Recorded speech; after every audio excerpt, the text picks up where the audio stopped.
a second. A person in the back seat.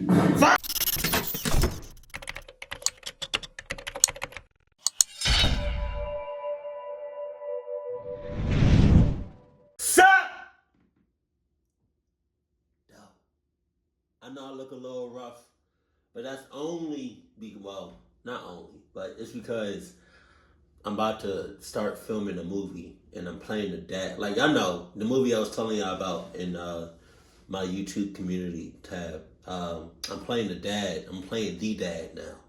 Not a bad guy no more. I'm playing the dad, and he said he wants me to look a little rough, so I look a little rough. So the video that I posted before this was actually an old reaction that I was planning on uploading, but I got sick, so I didn't have the energy to edit, and I didn't want nobody else to edit the reaction, so yeah. But this video right here is brand new,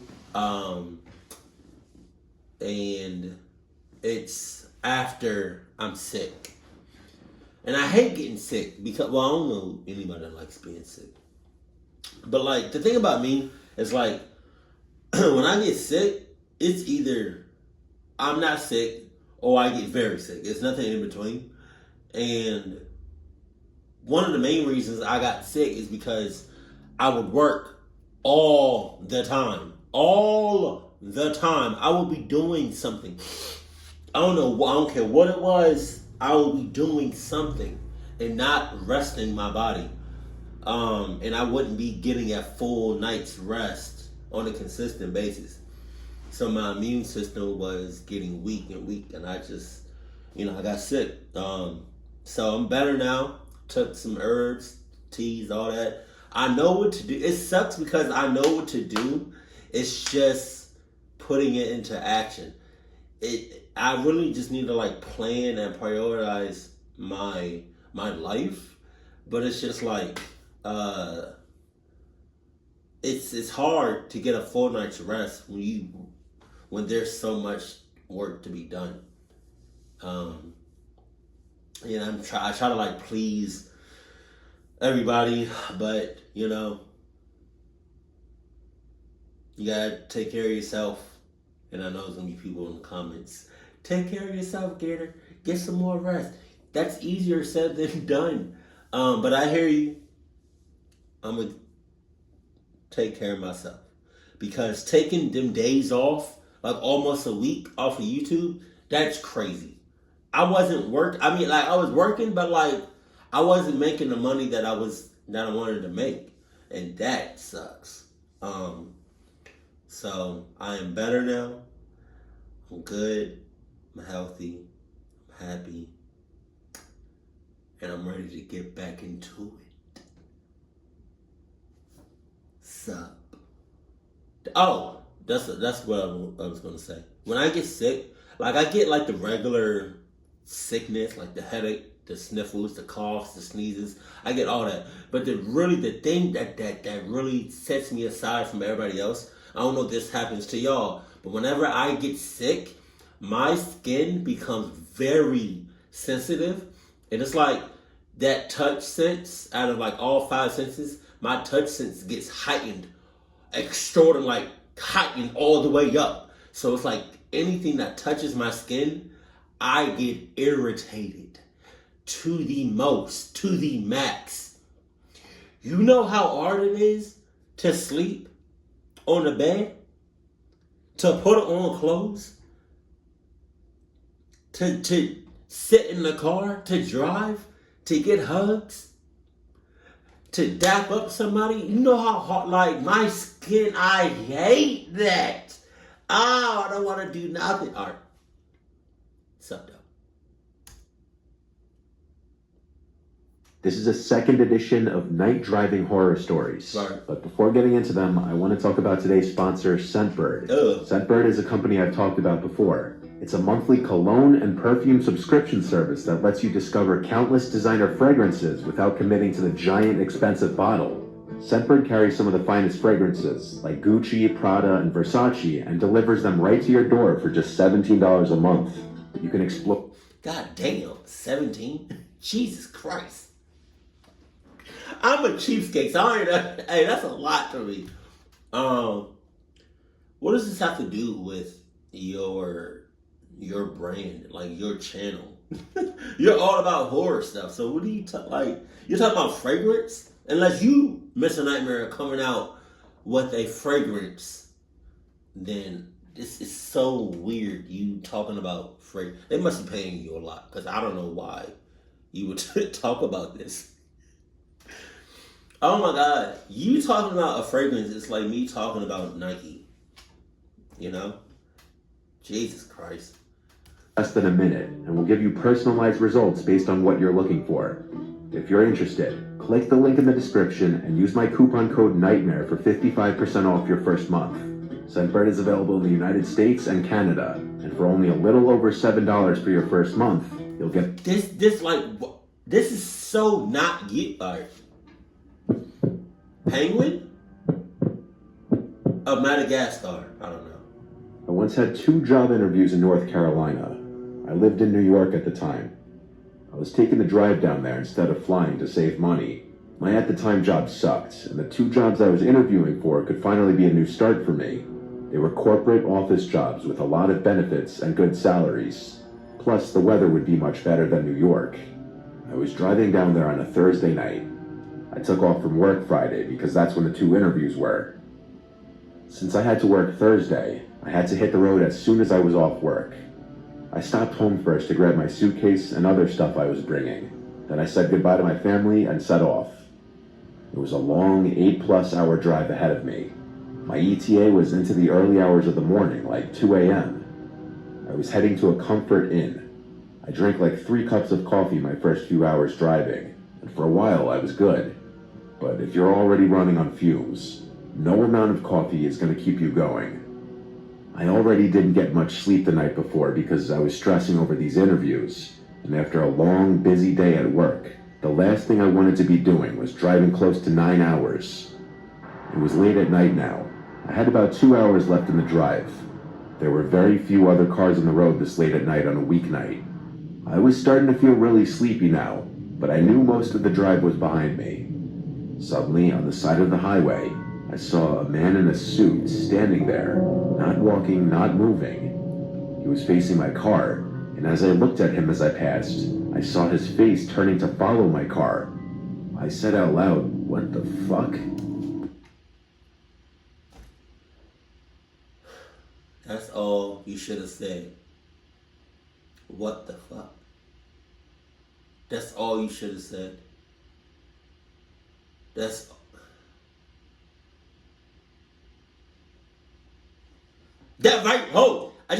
That right there could have been your big ass like red flag. You should have just turned your ass around and just said, "Damn them interviews."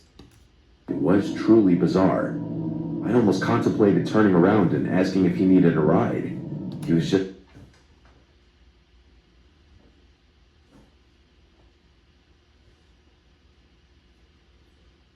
Oh shit. It dripped on me. Pause.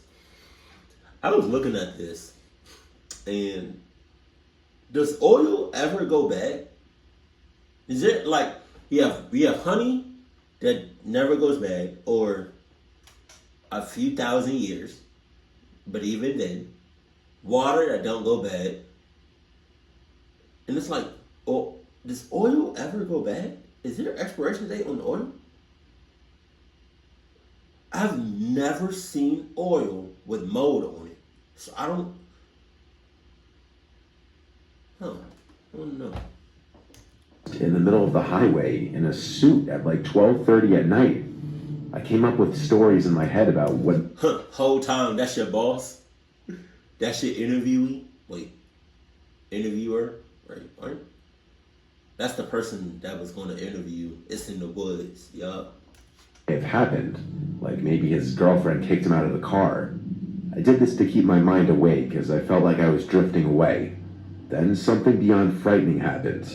It was only maybe 10 minutes after I had seen that man that I saw another man on the side of the road coming up, also in a suit, also just standing there. What the hell was going on? I slowed down to pull to the side of the road and... Oh my God. It was just a matter of time. It was just a matter of time before you did some dumb shit, man. Come on, man. Come on, man. Come on with it. Road dark as shit. Whole time your interview was outside. Near the woods. That's what it is. That's your job. Your job is on some clock shit. We asked if everything was okay, and maybe offer a ride. I don't know what I was thinking, but either way, when I was on the shoulder almost to a stop, I looked in the rearview mirror, and then turned around completely, and that man was gone, as if he just disappeared. I stepped on the gas and got back on the road. I was losing it. I needed to stop for another coffee. I had about an hour and a half to go at this point. I stopped at the first pit stop I could find and bought a medium coffee. I drank a few sips, but as I was sitting in the rest area gas station parking lot, I spotted a man in a suit again, standing under a light post. Are you serious? The same man. This time I got a clearer view of his face. He looked like a middle-aged white man, short dark brown hair, clean-shaven, and a neutral expression. But it was the way he was once again facing my car that freaked me the fuck out.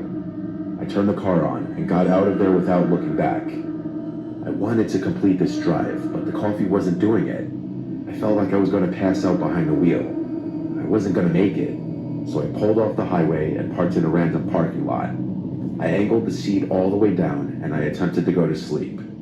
As tired as I was, I couldn't help but be scared in this empty parking lot. Scared that if I opened my eyes, I would see that man in the suit again. So that being said, all that shit in your head, right? Right? Right? All that shit in your head. Anxiety fucking through the roof, right? Please tell me all your doors are locked. The lights in the inside of your car are off. Your headlights are off. Basically, your whole car is off. And you got something. Hold on. You got something to protect yourself with. And you got enough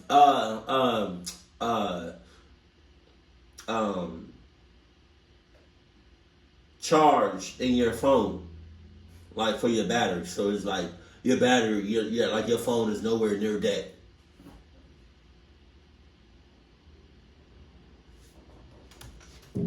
I was drifting into a sleep when something made me wake up again and open my eyes. Probably my mind playing tricks on me again. Okay. I looked around the outside of my car, scared I was going to see him. I looked out each window and then the front windshield, and it was clear. Then I looked in the rearview mirror, and I felt my soul leave my body for a second. Ooh, because shit. there I saw for a second a person in the back seat. Fuck!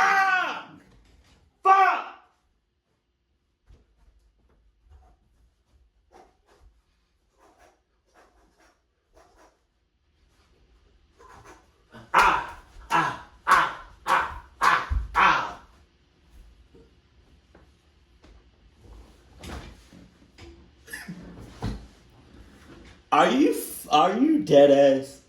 This can't be real. Get the hell out of here.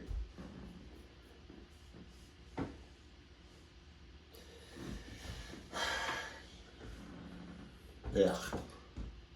Ugh. I hate my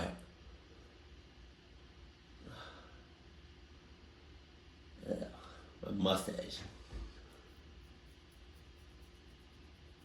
Oh my God.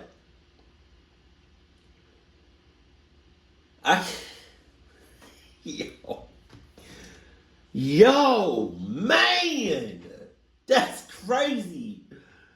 You deserve to die.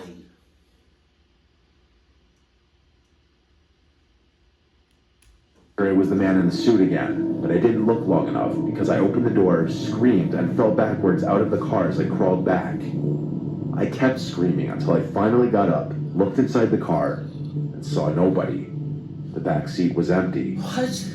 As I came to my senses, I realized my mind had been playing tricks on me all night. There is no man in a suit. I'm just completely exhausted and need to sleep. Okay, I can vouch for that. I've been very tired at times, and I thought, like, one time I was so tired driving that I remember I was driving on this long road, but it was no street lights, right? The only light was coming from my headlights, and I thought I saw like an owl in the middle of the road, and I swerved, but I swerved like a little bit. You know what I mean? That's like I can understand that, being so tired that you think you seeing stuff, but it's weird because it's like you don't know. So him seeing the people in the suit is like either he seen that shit or it's like a 50-50.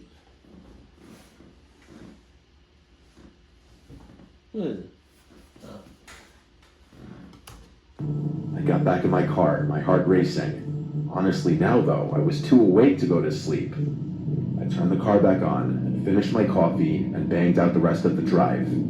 By the time I checked into the hotel and got to the room, I fell into the bed and passed out right away. Jesus. The next day, my first interview was at 11 a.m., so I didn't get much sleep, but I definitely felt somewhat recharged.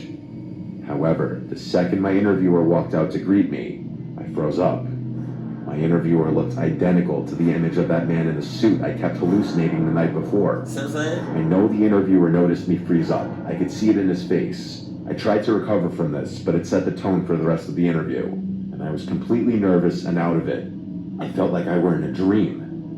I left that interview with only an hour to get ready for my next one. And my next interviewer was a woman. I did much better with this one, because I actually got the job.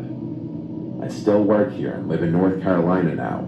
My old therapist told me that she thinks the stress of mentally preparing for the interviews mixed with the lack of sleep caused me to hallucinate the main cause of my fear and stress. And so I hallucinated a man in a suit because that's who I pictured would be interviewing me. I feel like it doesn't sound too far-fetched, but it doesn't change how downright horrific the whole ordeal was. Part of me feels like that wasn't he really saw that. I was driving in Clearfield County, Pennsylvania one night to avoid traffic getting home. It was probably a little past midnight at this point, and the road was basically deserted, just the way I like it. I was listening to my usual podcast on the radio when a ding came from my car, alerting me that I was low on fuel. I put a pit stop into my Maps app for the nearest gas station, which was a little ways up the secluded road. About 5 minutes later, I pulled into the gas station on the right, the only parking lot for miles, as this road was basically nothing but woods on each side. The gas station was some generic, no-name gas station. I pulled next to the pump and noticed a man filling up the tank of his old beater pickup truck. He was looking at me as I walked past him and into the shop. Inside the shop, I bought a coffee and paid cash for my gas. When I came back outside, I noticed the man at the pump getting into his pickup truck, then driving away. After a couple of minutes of filling up the tank, I got back in my car and continued my drive. But not even a minute after leaving the station, I noticed on the side of the road on the grass was that same pickup truck from the gas station. It was just sitting next to the woods, turned off. Interesting. I kept driving, looking in my rearview mirror to see if it would turn on. Nope. I turned my podcast back on and continued my drive. A few minutes passed though, and I heard another ding come from my car. My dashboard screen showed that one of my tires was very low. I slowed down and started hearing a wobbling sound. I opened a window and knew right away I had a flat tire. I pulled to the side of the road and went to investigate. It was my rear driver's side tire. It was flat. I didn't...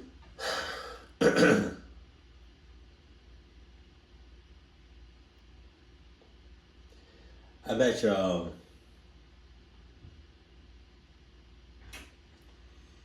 whatever is in Jeff Bezos's bank account in right now, like whatever he has in the bank account right now, I bet that that the person or persons that was in that blue pickup truck did this shit. And the blue pickup truck is gonna come up right behind me. If I hit anything, I would have felt it. The thought came to my head, what if that guy at the gas station slashed it? I took out my phone and was looking up the number for my roadside assistance company on Google. I heard the sound of a car or a truck engine a little down the road behind me. Oh, yeah? But oddly, I didn't see any headlights. It was just pitch black down there. Then the sound of the engine suddenly stopped, and it was quiet again. I went to my trunk to grab the SOS flashlight out of my toolbox my dad gave me one year as a Christmas present. I grabbed the long light rod, turned it on, and aimed it down the road. I saw the reflection of a truck's headlights, pulled on the side of the road about 200 feet away. It looked like that pickup truck again. Run me that, Jeff Bezos. Empty your bank account, Jeff Bezos. Let me get all that, Jeff Bezos. I gasped and ran into the woods and ducked behind a big bush and tree. Why you? I took out my phone and called 911.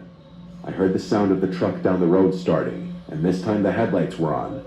I heard and saw through the bush the truck pull up next to my car, and then after a short moment of silence, a man yelled out, "Need some help?" Aye. I knew better than to answer. 911 picked up, and I whispered into the phone my location, and that someone slashed my tire, and that I think the person who did it was right here following me. The lady asked a bunch of standard questions, asking me to describe the man and his truck. I heard the truck door open and close. I told the lady over the phone that the man got out of his truck. She told me to remain hidden in the woods if I thought he was a threat. She asked if I could see if he was armed, and that's when the call disconnected. I had shitty cell reception here. I waited, hoping she would call me back. I'm sure she was trying to, but it wouldn't go through. I heard the sound of another passing car on the road. It was slowing down. Then I heard talking. It was the voice of another man.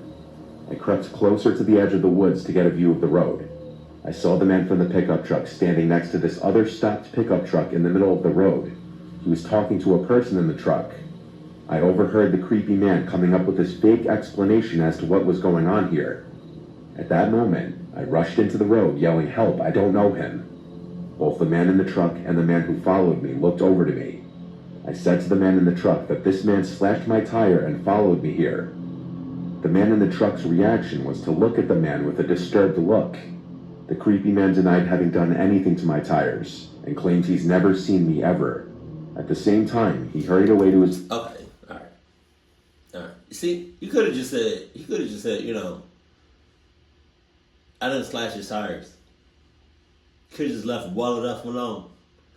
But now, you want to say, oh, I never seen this person day in my life. We locked eyes at the gas station. We locked eyes like you want to do something to me. Huh? Or you had to pack a Adidas condoms. pickup truck and started backing up until he cleared both of our vehicles, then drove off. The man in the other pickup truck got out and examined my flat, then offered me a ride into town. I told him I had police officers on the way, and sure enough, within a few minutes, a cop car with its lights on pulled up beside us. The man vouched for me when I told him about the other man. The police officer said he'd go down to the gas station and request to see the camera footage to see if it caught the pickup driver actually slashing my tire. The officer took my info, and he waited with me while I waited for the roadside assistance company. The tow truck driver gave me a ride to a shop where my dad picked me up. I never heard from that police officer, so I guess he didn't see anything in that video footage. It's scary how close I was to probably being abducted, though.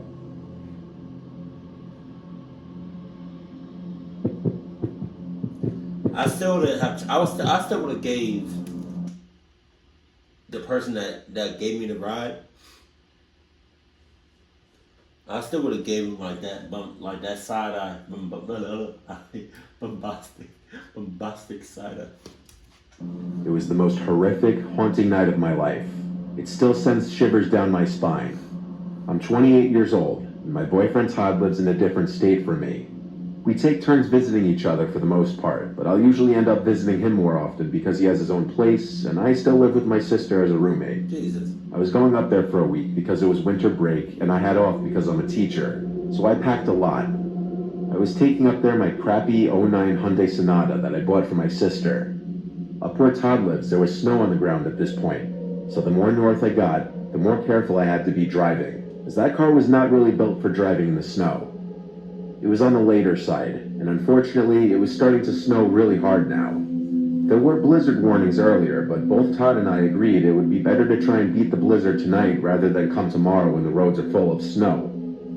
I started to accept the fact that I'd need to stay somewhere for the night, as I was still too far away, and the roads were getting bad. After stopping for a quick sandwich and some coffee at a small diner, the waitress who I was conversing with told me there's no way I should be on the roads right now. She recommended a few hotels and motels in the area. Then, after she walked away and I was left alone to finish up eating, a guy sitting at the bar spun in his chair and said to me there's a motel right up the road from here. When I put the motel's name into my phone, it said it was literally 5 minutes away. He said it was nice and cheap too, so I could just get a quick night's rest and get back on the road tomorrow. He really seemed to overhear my whole conversation with the waitress. He was also just sitting there at the bar with a beer. I'd never seen a person go to a diner just to drink. I didn't even know diners really served alcohol. But people up by Todd are a little weird. To me, at least, because I grew up in the city. The man introduced himself as Toby, and I gave him a fake name saying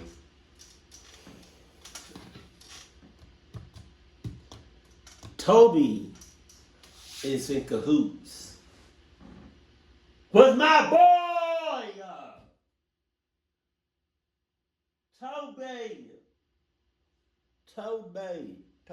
Toby. Y'all know Toby is like one of those like top 5 Clark names list. Toby. Hell nah. Toby, who you got? You got Michael, Michael Myers, Jason Voorhees, Toby. You got some yeah. You could have just said, you see, I was already kind of iffy when you said something about a motel. Like, damn, bro, relax, hold on. I could have just looked that up. You did not have to say all that. You doing too much. You could have just left it alone that there's a motel up the street. That's it. Now you talking about, hi, my name's Toby. Okay, all right. Get your cluck ass out of here. Rochelle. The rest of my time there, Toby was half facing me in his spinning bar stool, and I wasn't really looking to keep talking to him, so I looked away out the window to the snow until the waitress gave me my check. Then I said goodbye to them both as I left. In that half hour I spent in the diner, the snow accumulated at least an inch. Jesus. I needed to get to that motel ASAP. I drove slow and was at the motel in a few minutes, maybe 10. There were a couple cars in the lot. It looked like a cheap motel, which was all I needed. I didn't want to waste money anyway. I went to the front desk and asked for a room for a night. I think I paid around $50, and the man at the desk handed me a key to one of the downstairs rooms. I walked back outside to my car to get my stuff and bring it inside. It was a tiny little room with tacky... That's a motel? I don't know if I have. Alright, I've never stayed in a motel. I've, visited a motel. Because my uncle, but I've never actually stayed in a motel. This is a motel. It looks so dirty. Wallpaper, a queen-size bed, and a red carpet. It was fine for the night. I tried to FaceTime Todd, but there was no reception at all here. Of course. The motel had Wi-Fi, but the password was probably at the front desk. So I put my shoes back on and hurried outside through the cold snow. Oh, that's the shit I be talking about. The front desk clerk or the manager couldn't give you the password when y'all first met? Come on now. Jesus. And you know what's crazy? Some of y'all that be going to motels and hotels, and Airbnbs, they may look nice, but buy yourself buy yourself a UV flashlight and just like scan the room. You'll be amazed what's clean. The front desk. On my way there, I noticed there was a new car in the parking lot. Okay. I saw someone sitting inside of it, but I didn't take the time to look at who it could have been because realistically, who does that? The man at the front desk emotionlessly pointed to the free Wi-Fi sign with the password, and I typed it in. It took a minute, but I was connected. I went back to my room in a hurry, locked the door, and FaceTimed Todd. Even with Wi-Fi, the connection was so shitty. I could see his face, but it would freeze frame for like 5 seconds, and his voice would cut as well. I was able to at least communicate with him that I was safe in the motel. We decided to just text instead because the FaceTime wasn't really working. We were texting back and forth for a few minutes. Then I heard something come from the bathroom. I leaned forward and saw that the bathroom door was shut. Was it shut before? I didn't remember. No, I Igor. texted Todd that I heard something in the bathroom, and I started freaking out because I realized I ran to the front desk without locking the motel room door. You dumbass. He asked if the door locks by itself. I said, I don't think so. It's a motel. Now I also don't remember if I left the door cracked open or not. It's a motel. Ain't nothing gonna do anything on its own. I need to get up and check the door to see if it locks by itself when it closes, and to bring the key with me. I got up, put my shoes on, and saw that the door had a traditional twisting lock that moved with the knob from the inside or the key on the outside. I opened the door, looking to confirm this, but I noticed instantly the extra set of footprints leading to my door. These footprints led from that car that I saw someone sitting in to my door, and nobody was in that car anymore. I felt like screaming, but instead I closed the door to my room and ran to the front desk. I cried to the man that there's an intruder in my room. The front desk worker was not some huge jacked dude, so I don't think he was wanting to go confronting someone. He told me to wait in here, and he called someone. I thought he was calling the police, but instead he started speaking in some other language. I think he was calling a friend or associate.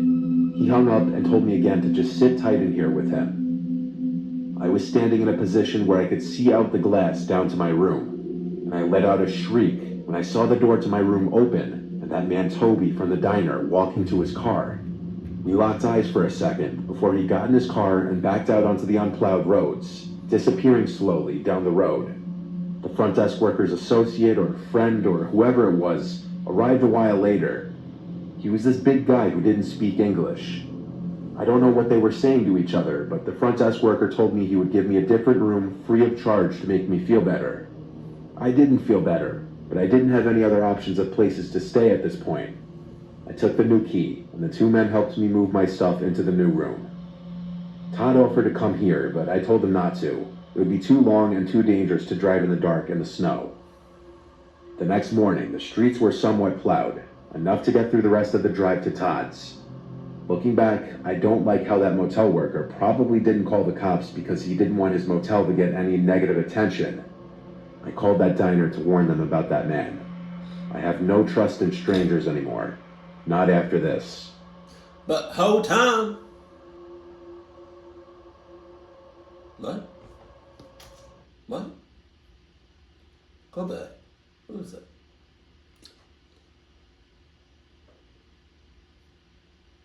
Oh, okay.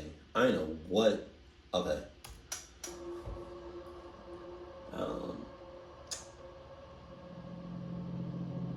Toby, the girl that you was talking to, right, at the diner, Todd, and the person that he was talking to, they may have all been in cahoots. And for real, you was really just you was by yourself on that whole time, that whole night.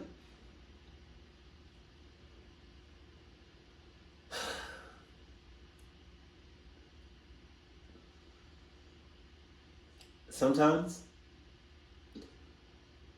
going off like a little bit of it's better. I think it's better if you put your life on the line than to do some stupid stuff. Let me elaborate. For example, for the last story, you say you didn't feel safe, or because of the snow, it might have been dangerous. It was coming down fast, heavy, right? The car wasn't really built for weather like this. At the same time, you would have been a lot more safer on them roads than you would have been in that motel. Because you damn sure couldn't trust Toby or the other person that you was talking to at the diner. Or wasn't it Todd? Or the person, like, it was 4 people that could have been on your ass, beating that ass. No pause. They all could have had some Trojan condoms. No lubricant. I think it's just sometimes, how you say, upon contrary belief, I guess is how you say it. My second time saying that phrase in life. I think it's better if you risk your own life than having something or somebody else,